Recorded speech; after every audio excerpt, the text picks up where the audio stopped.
Salam, hər vaxtınız xeyir olsun. Bugün ədəbiyyat mövzusuna bağlı testlərə baxacağıq. Bu testlərin üzərindən həm mövzularla haqqında məlumat vermək istəyirəm. Yüksəliş müsabiqəsinə hazırlaşanlar üçün hazırlanıb bu video. Burada həmçinin video hazırlaşanlara da baxa bilər. Burada deməli qısa olaraq dünya görüş tipli suallar üzərinə işləyəcək. Yəni ədəbiyyatın çox dərin suallarına girməyə ehtiyac yoxdur. Məlumat verim. Ədəbiyyat fərqli mərhələlərə bölünür.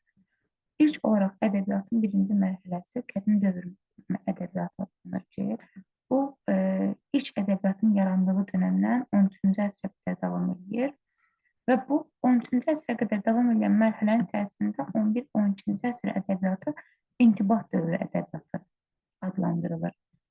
Yəni biz bunu tarixdən də öyrənmişik. İntibah dövrü Azərbaycan səslənmə dövrüdür və burada hər şeyin, demək olar memarlığın, ədəbiyyat nümunələrinin və yaxud da ki, tarixi baxımdan olsun, inkişaf etdiyi, səsləndiyi bir dönəmdir. Qədim dövr ədəbiyyatından söhbət edək. Qədim dövr ədəbiyyatına əsasən şifahi xalq ədəbiyyat nümunələri daxil edilir. Yazılı ədəbiyyat da daxildir, amma şifahi xalq ədəbiyyatının ən gözəl nümunələri bu dönəmdə yaradılırdı. Şifahi xalq ədəbiyyatının nümunələrinə nəğmələrdir, dastanlardır, bayatlardır, bayatlardır. Bunlar şifahi xalq ədəbiyyatına aid nümunələr sayılır. Bunlardan dastanlara toxunmaq istəyirəm. Burada məhz dastanla bağlı sual da vardır. Dastanlar əsasən Türk xalqının tarixinə aid olan dastanlar. Bunlara dünyanın yaranması, törəyi, türklərin törəyişi, Oğuz Xaqan, Alp Ərtonqar, bunlar türklərə məxsus dastanlardır. Ən görkəmlisi isə Dədə Qorqud dastanıdır. Qədim dövrün ən gözəl nümunələridir bunlar. Bunların içərisində biri deyir ki, dövr dastanlarına aid deyil, o Avestadır. Niyə Avesta dastan deyil? Avesta dini mövzuda yazılmış, Zərdüştlüyən dini kitabı sayılır. Onların müqəddəs kitabı sayılır həmçinin və ateşpərəstliklə bağlı məlumat vermək istəyirəm. Ateşpərəstlik digər adı ilə Zərdüştlük adlanan 17-ci əsrdə, eramızdan əvvəl 7-ci əsrdə yaradılmış bir dindir. Bu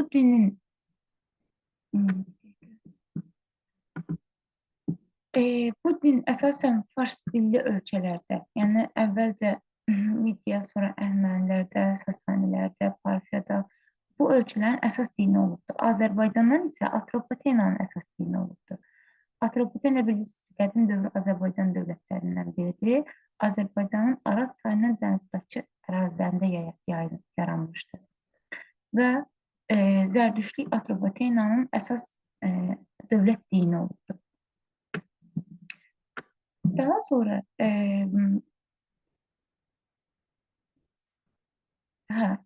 qədim dövrünlə yanaşı, indi hər suala baxdıqda mən bir toxunacam, amma əsas məlumatlar vermək istəyirəm. Bir də orta əsr ədəbiyyatı vardır. Orta əsr ədəbiyyatı 13-cü əsrdən başlayaraq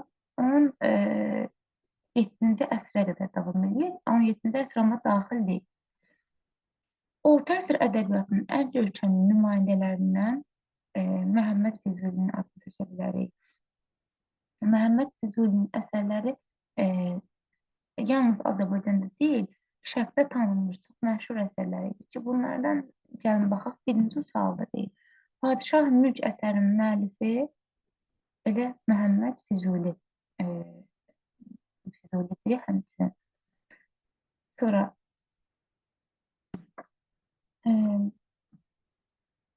deməli, Məhəmməd Füzulinin Bəngübadə adlı əsəri kimə həsr olunub? Bəngübadə əsərini Şah İsmayıl Xətaiyə həsr edildi. Şərəf və qədəh əsəridir bu, belə adlanır tərcümədə. Və yəni Şah İsmayıl Xətaiyə həsr edilmişdir bu əsəri. Ardınca Məhəmməd Füzuli haqqında məlumat da verim həmçinin. Məhəmməd Füzuli 15-16-cı əsrlərdə yaşayırdı və onun ən görkəmli, ən məşhur əsərlərindən biri Leyli Məcnun poemasıdır. Leyli Məcnun poemasını ana dilində yazıbdır və onu Sultan Süleyman Qanuniyə həsr edibdir. O dövrdə bilirsiniz ki, hökmdarların əmri ilə əsər yazılması və yaxud da hökmdarlara hədiyyə olaraq əsərlərin yazılması çox məşhur idi. Və Məhəmməd Füzuli də bunu Sultan Süleyman Qanuniyə, Osmanlı Sultanına hədiyyə olaraq yazmışdı və qarşılığında isə ona aylıq məvacib təyin olunmuşdu Məhəmməd Füzuliyə. Qeyd edim ki, Məhəmməd Füzuli özü məşhur bir şair olmağına baxmayaraq dövrünün ən kasıb, ən çətin vəziyyətdə yaşayan bir şairlərindən olmuşdur ki, o da Sultan Süleyman Qanuninin bu hədiyyəsini xüsusi sevərək qəbul eləmişdi, sevinərək qəbul eləmişdi. Amma təəssüflər olsun ki, ona ayrılan bu məvacib verilməmişdi. Və Məhəmməd Füzuli bundan şikayətlənərək şikayətnamə əsərini yazıb. Yəni şikayətnamə əsəri də Sultan Süleyman Qanuni haqqında yazılıbdır. Ona məmurların öz başına alınan şikayətlənibdir. Məhəmməd Füzulinin bir çox əsərlərində məmurlardan şikayətləndiyini görmək olur. Bahariyə şeirinin müəllifi Bahariyə janrını, ümumiyyətlə bahar janrında yazmağı, təbiəti mədh eləmək, gözəlliklərindən vurğulamaq bu Şah İsmayıl Xətaiyə məxsusdur. İlk dəfə o gətirib ədəbiyyatımıza və elə Bahariyə şeirinin müəllifi də Şah İsmayıl Xətaidir. Şah İsmayıl Xətai haqqında məlumat vermək istəyirəm. Dövrünün həm görkəmli dövlət xadimidir, həm də görkəmli şairi olubdur, yəni ədəbiyyatçısı olubdur. Şah İsmayıl Xətai 1501-ci ildə Səfəvilər dövlətinin əsasını qoyubdur. Yəni bu bəzən ədəbiyyatlarda Qızılbaş dövləti də adlandırılır. Çünki başlarına 12 qırmızı çalma bağlayırlar deyənə. Və Şah İsmayıl Xətai ömrünün bir hissəsini müharibələrə, yəni dövlət xadimi kimi müharibələrə həsr edib. 1524-cü ildə Çaldıran döyüşündən sonra isə artıq bütün 1514-cü ildə Çaldıran döyüşündən sonra isə ömrünü artıq ancaq yaradıcılığa həsr edir. Çünki 14-cü ildə Çaldıran döyüşündə o bir çox tərəfdarın, yəni yaxın dostunu itirir, lələlərini itirir, tərbiyəçilərini itirdiyinə görə çox-çox heyfslənir və ancaq müharibələri dayandırıb ədəbiyyata yönəlir. Nizami Gəncəvinin Leyli Məcnun. Leyli Məcnun əsəri dediyim kimi bir çox müəllif tərəfindən yazılıbdır. Onlardan biri də Nizami Gəncəvi. Nizami Gəncəvi qədim dövr ədəbiyyatımızın görkəmli nümayəndələrindəndir. Nizami Gəncəvi, Məshədi Gəncəvi, Qətran Təbrizi, Əfsələddin Xəqani. Bunlar qədim dövrdə yaşayıb yaradan ədəbiyyatçılarımız gedir və bu Leyli Məcnunların bir-birindən fərqi nədir? Nizami Gəncəvinin Leyli Məcnun əsəri fars dilində yazılıbdır. Amma Məhəmməd Füzuli bu Leyli Məcnunu ana dilində yazmışdır. Və türk dünyasının üçün çox böyük bir əsər sayılır Füzulinin əsəri. Nizami Gəncəvi bu əsəri sifariş əsasında yazıb, Şirvanşah 1-ci Axistana həsr edibdir. Yəni elə o sifariş edibdir və ona da həsr edibdir. Və Nizami Gəncəvinin əsərlər toplusu Xəmsə adlanır. Yəni ümumilikdə 5 poeması Xəmsə adlanır və bu Xəmsəyə nələr daxildir? Leyli Məcnun daxildir, Sirlər Xəzinəsi, 7 Gözəl, İskəndərnamə, Sirlər Xəzinəsi, İskəndərnamə, Leyli Məcnun və bir də deməli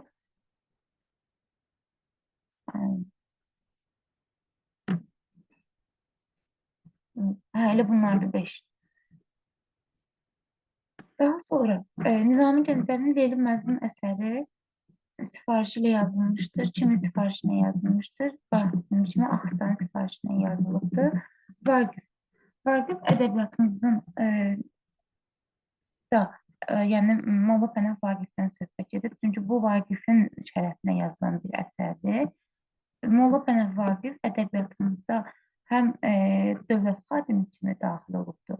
Yəni dövlət ictimai siyasi fəaliyyət göstərən şəxs kimi, həm də ədəbiyyat nümayəndəmiz kimi daxil olubdur. Qarabağ xanlığının vəziri, İbrahim Xəlil xanın vəziri olubdur və onu çox sevən, yəni onun yaradıcılığını çox sevən şəxslərdən biri də Səməd Vurğun olubdur.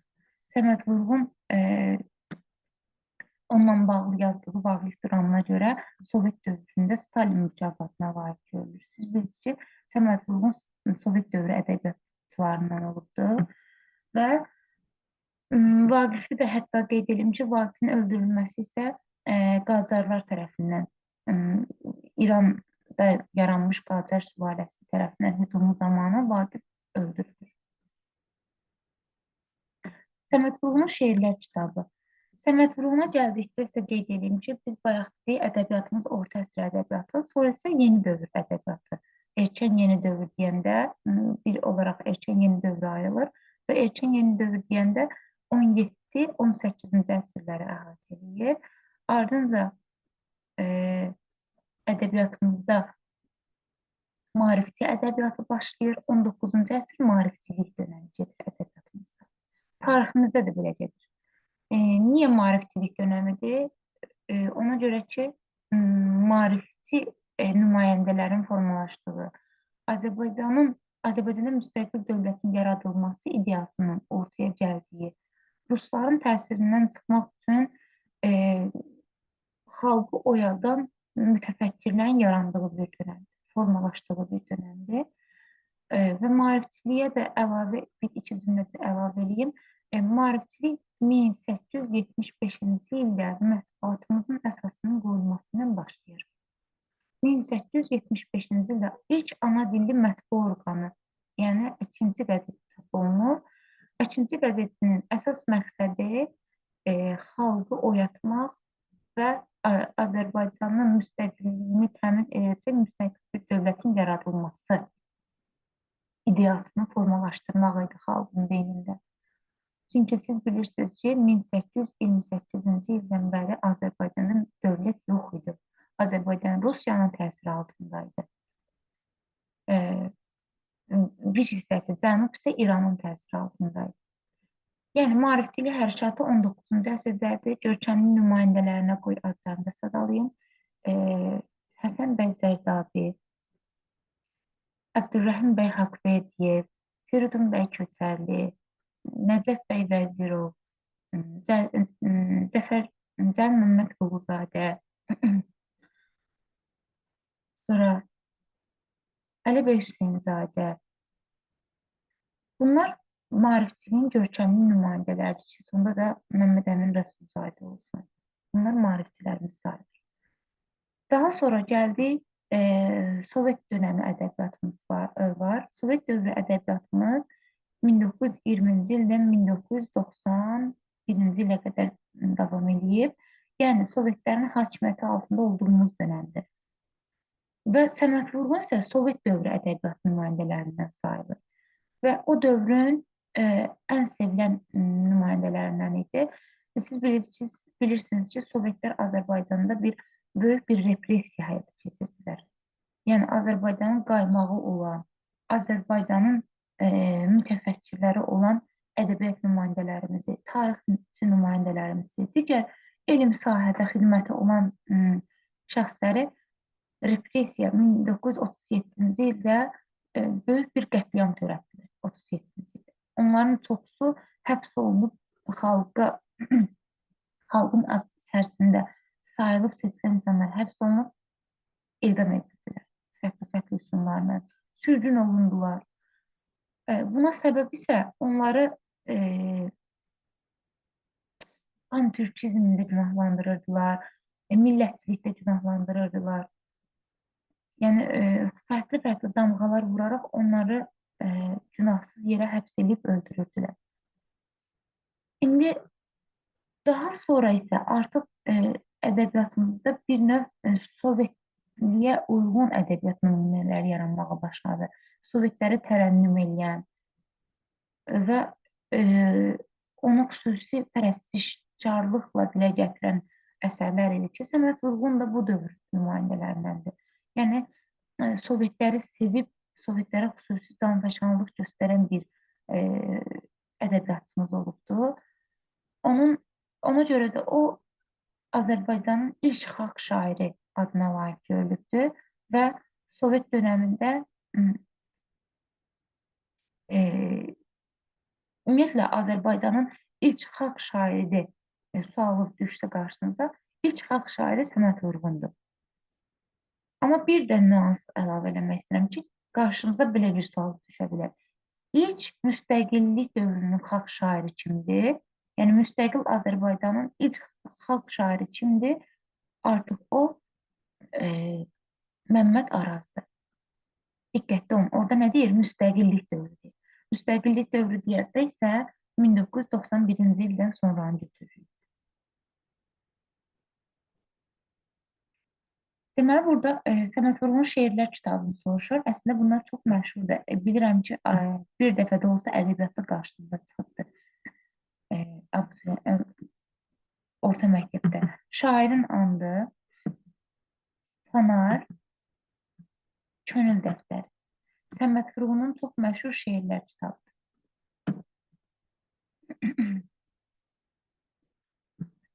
Daha sonra Səməd Vurğun Şəhriyarla hansı eyni adlı əsərin müəllifidir? Səməd Vurğun Azərbaycan tərənnümlü əsərləri vardı. Onun ən məşhur əsərlərindən biri də Azərbaycan şeiridir. Ki, Şəhriyarın da Azərbaycan adlı şeiri mövcuddur. Hər ikisi bu şeiri yazıbdır, eyni adlı şeir yazıbdır. Şəhriyar kimdir? Şəhriyar Cənubi Azərbaycanda yaşarmış, fəaliyyət göstərmiş, Cənubi Azərbaycanlı soydaşlarımızdandır. Ola bilsin, sual düşsün ki, Cənubi Azərbaycan müəlliflərinə aiddir, şairlərinə və yaxud yazıçılarına aiddir. Şəhriyarı götürəcəksiniz. Şimali Azərbaycan deyəndə isə artıq yəni bilirsiniz ki, Şimali Azərbaycan bugünkü Azərbaycan Respublikasının ərazisi nəzərdə tutulur və bugünkü Azərbaycan ərazisində yaşayanlar nəzərdə tutulur. Və Cənubi Azərbaycandan olan nümayəndələrin adlarını seçmək istəyirəm qısaca. Deməli, ola bilsin, ortaq cəhət kimi götürsünlər. Mirzə İbrahimovdur, Süleyman Rüstəmdir, Rəsul Rızadır, sonra Alış Azəroğludur, Söhrab Təbrizdir, Əli Tudədir, Əli Nəzmidir, başqa kimlər demək olar? Deməli, bunlar Cənubi Azərbaycanlı ədəbiyyat nümayəndələri sayılırlar. Cənubi Azərbaycanda fəaliyyət yaratmış, sonra bəziləri isə Şimali Azərbaycana gəlmişdir. Sonra başqa olaraq Söhrab Təbrizidir. Bəli, bunlar Cənubi Azərbaycanlı soydaşlarımız, yəni ədəbiyyatçılarımız olubdur.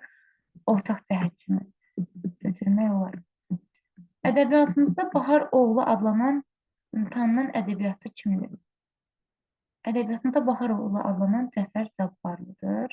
Cəfər Cabbarlını Bahar oğlu adlandırırlar.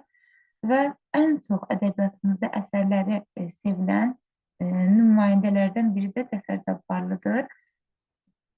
Cəfər Cabbarlının əsərlərinə toxunmaq istəsəm, deməli, ən çox sayılıb seçilənlər, yəni hər birimizin qarşına çıxan əsərlərdən Almaz, Sevil, Solğun Çiçəklər, Aydın, Oqtay Eloğlu, Nəsrəddin Şah və hətta Nəsrəddin Şah əsəri ilk tarix mövzusunda yazdığı əsər idi. Yəni, Cəfər Cabbarlının tarix mövzusunda yazdığı əsər idi ilk dəfə. Amma həm dramaturq kimi, həm şair kimi, həm nasir kimi fəaliyyət göstərib ki, hətta o teatrın əsasının qoyulması məqsədi ilə Oqtay Eloğlu əsərini yazmışdır. Amma təəssüf ki, teatrın əsası o əsərlə yox, hər birimizin tanıdığı Mirzə Fətəli Axundzadənin Vəzir Xani Lənkəran əsəri ilə qoyuldu əsası. Yəni,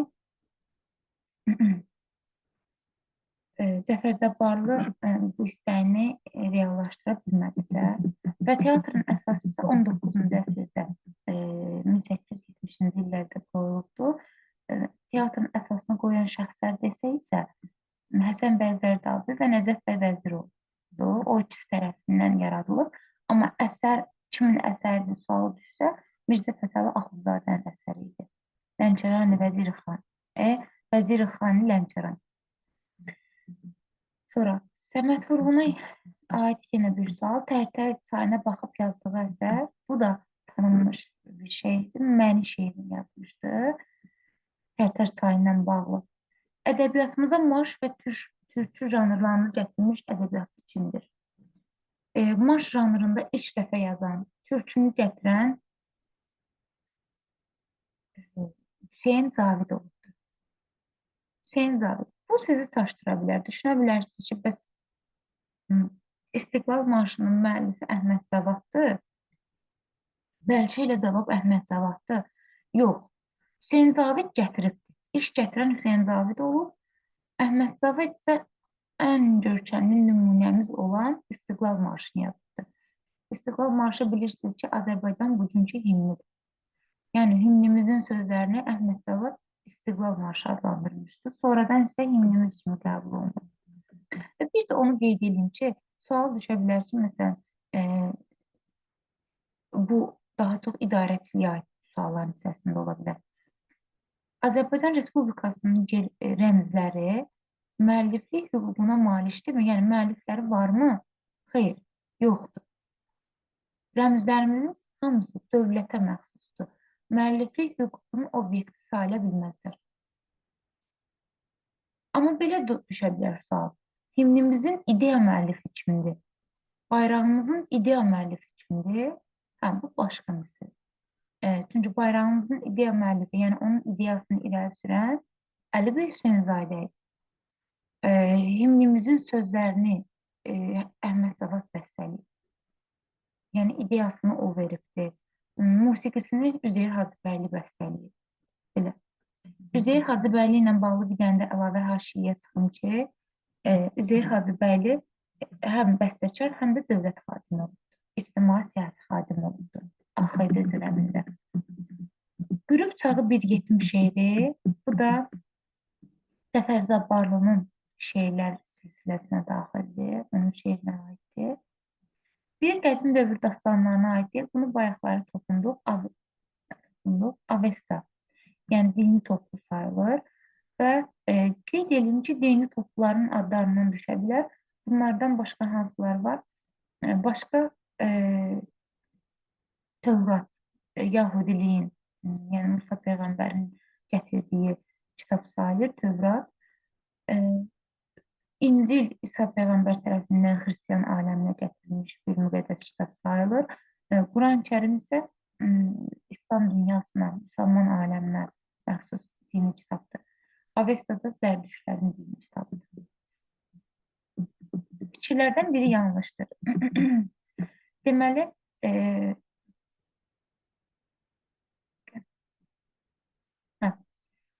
İlk poemanın müəllifidir. Qədim dövr müəlliflərimizdən biri Əfzələddin Xəqanidir.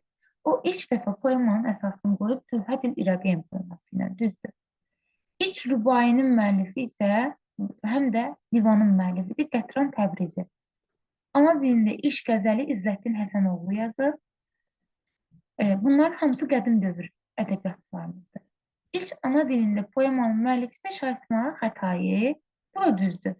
Şah İsmayıl Xətai Bahariyyəni gətiribdir, ana dilində poemanı gətiribdir, qoşmanı gətiribdir. Daha sonra Azərbaycan ədəbi tənqidinin banisi Cəlil Məmmədquluzadə yox, Mirzə Fətəli Axundzadədir. Mirzə Fətəli Axundzadəyə bir-iki nüansla toxunmaq istəyirəm. Mirzə Fətəli Axundzadə ədəbiyyatımıza bir çox şey yenilikçisi gətirəni sayılır. Bunlardan ən əsası ədəbi tənqidin banisi, daha sonra dramaturgiyan banisidir, allegorik janrda ilk əsər yazan müəllifdir. Həmçinin Onun əsəri əsasında teatrın əsası qoyulur. Belə. Bir də komediya janrını gətiribdir. Komediya janrı Mirzə Fətəli Axundzadə gətirib. Axundzadə tərcüməçi kimi fəaliyyət göstəribdir. Onun bir çox sahədə xidmətləri olubdur. Yalnız ədəbiyyat nümayəndəsi kimi yox, e, dövlət sahəsindəki işlərində də fərqlənirdi. Müəlliflərdən biri doğru göstərilməyib.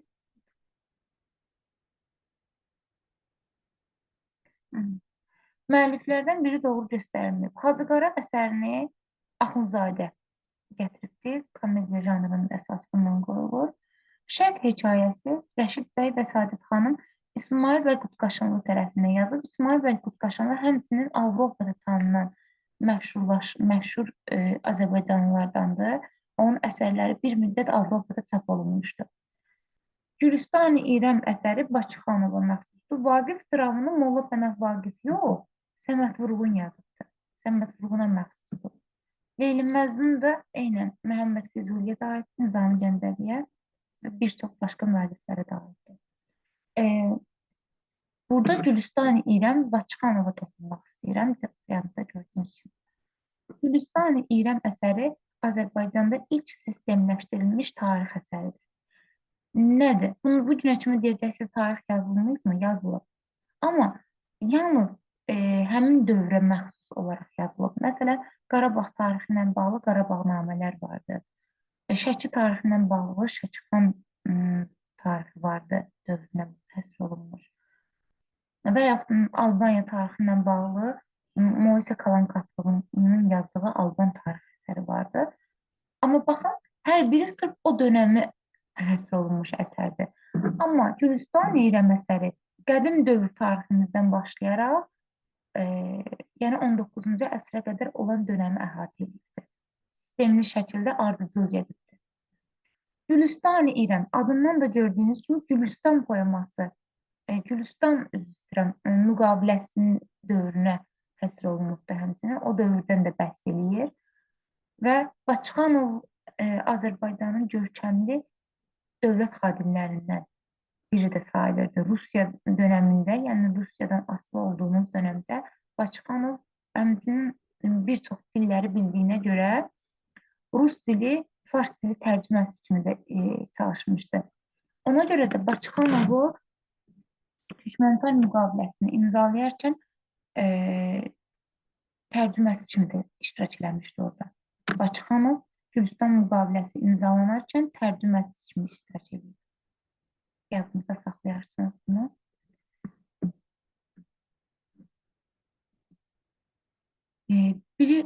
Bir çox əsərlərimiz əsasında film çəkilib. Azərbaycanın məşhur filmlərinin əksəriyyəti tanınmış bu görkəmli əsərlər əsasında çəkilibdir.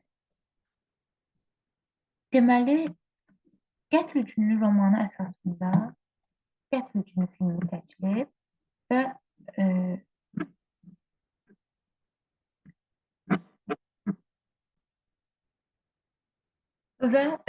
bu əsərlər əslində Qətl Günü romanı elə Vaqiflə bağlı yazılmış bir romandır və bunun əsasında film çəkildi. Qətl Günü filmi çəkildi. Və Molla Pənah Vaqiflə bağlı çəkilən digər filmlər isə Vaqif filmidir, Molla Pənah Vaqif filmidir, həmçinin bu adlar altında çəkilibdir. Elə əlavə olaraq başqa Vaqifə həsr olunmuş əsərlərə isə Səməd Vurğunu bayaq demişdik. Bir də Ramiz Mustafayevin Vaqif operası vardı, Vaqif operası. Ramiz Mustafayevin. Yusif Vəzir Çəmənzəmininin isə Qan içində romanı vardı. Vaqifə həsr olunmuşdu. Mehman povesti Süleyman Sani Axundovun Mehman povesti əsasında Qanun naminə filmi çəkilibdir. Bu filmə toxunmaq istəyirəm. Qanun namə filmi 2 dənədir. Bir Qanun naminə bu ayrı yazılan Mehman povestinə aiddir. Qanun naminə bitişik yazılansa Heydər Əliyevlə bağlı çəkilən filmdir. Heydər Əliyevin həyatına həsr olunubdur. Deməli, Mehman povestinin Qanun naminə filmi ayrı yazılır, Qanun naminə. Amma Heydər Əliyevlə bağlı çəkilən isə bitişik yazılır. Müharibənin Minbir Gecəsi. Müharibənin Minbir Gecəsi əsasında bizim Zəbiş müəllim filmi çəkilibdir. Bu da kimin əsəridir? Müharibənin Minbir Gecəsi. Deməli, e, bu isə Maqsud İbrahimbəyova məxsus əsərdir. Maqsud İbrahimbəyova. Daha sonra Anar. Anar yeni dövr ədəbiyyatımızın görkəmli nümayəndələrindəndir. Onun Gürcü familiyası əsəri əsasında Gün Keçdi filmi, hər birimiz düşünürəm ki, bu filmə baxmışıq. Gün Keçdi filmi çəkilibdir. Çox üzr istəyirəm, mən 17-nin cavabını demədim. 17-də Müsibət-i Fəxrəddin faciəsi əsasında film çəkilməyib. Faciədir, ilk faciənin əsasını qoyubdur, amma film çəkilməyib bunun əsasında. Qaraca Qızda bilirsiniz ki, Qaraca Qız hekayəsi əsasında Qaraca Qız filmi çəkildi. Amma çox güman bir çoxunuz baxmısınız. Anarın əsərini dedik, Gün Keçdi əsəridir, 18-ci sualda. Daha sonra burada filmlərə toxunmaq istəyirəm yenə.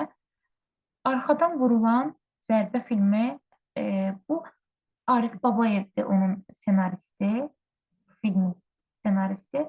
Elçinin Ox kimi bıçaq əsəri əsasında çəkilibdir. Ox kimi bıçaq. Daha sonra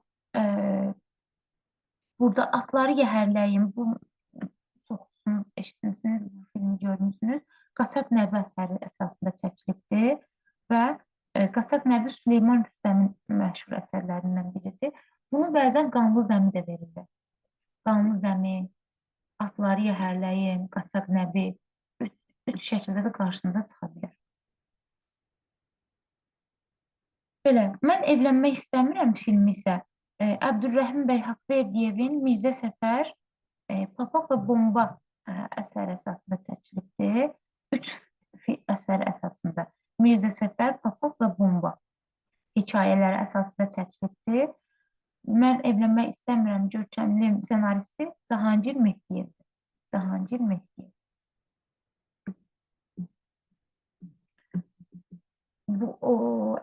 Filmlərlə bağlı olan hissəyə mütləq ki, belə deyək, imtahana getməzdən əvvəl bir dəfə baxın. Sonra göstərilən əsərlərdən biri yanlış olan variantı göstərin.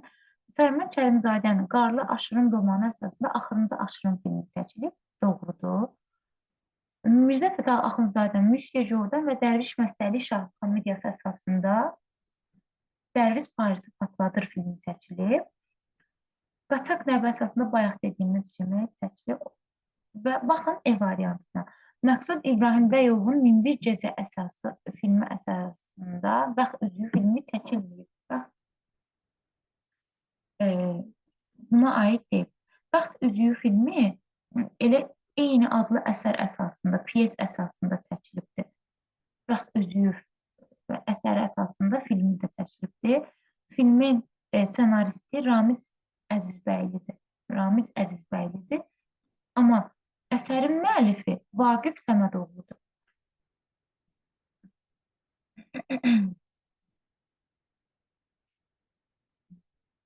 Doğu filmi.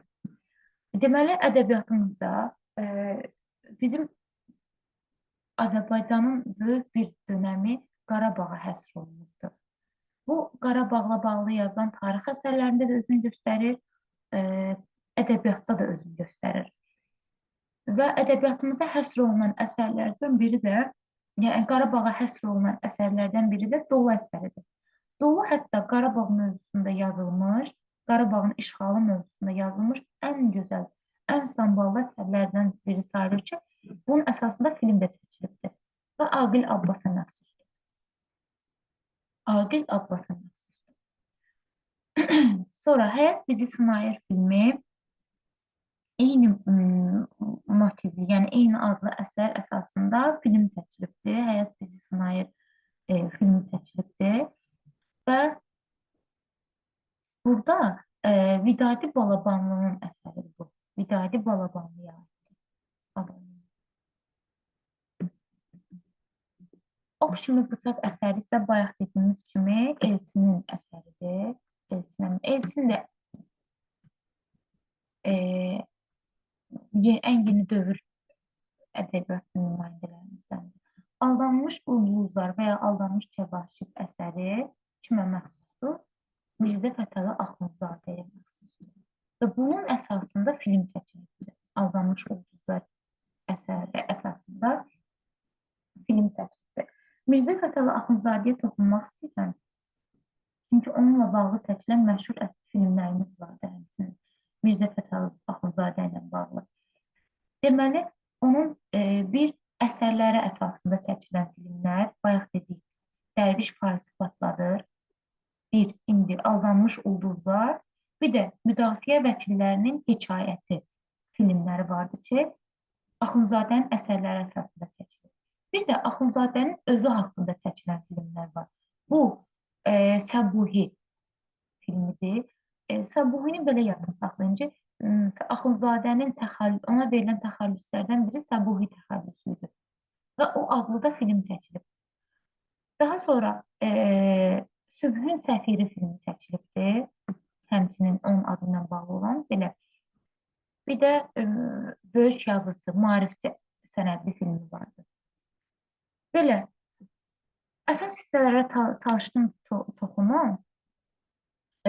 Qalan hissələrdə artıq göndərdiyimiz materiallardan baxa bilərsiniz. Yəni, hər bir dönəmə çalışdım ki, toxunum. Mütləq filmlərə baxın. Filmlərlə bağlı əlavə bir-iki qeydim də var. Deməli, sual düşsə ki, Azərbaycanın ilk filmi Neft və Milyonlar sənədində filmidir. İlk səsli filmi Mavi Dəniz sahillərində filmidir. İlk rəngli filmi O olmasın, bu olsun. Dünya ekranlarına çıxarılan filmimiz Arşın Malalan filmidir. Oldu, bu qədər. Çox sağ olun.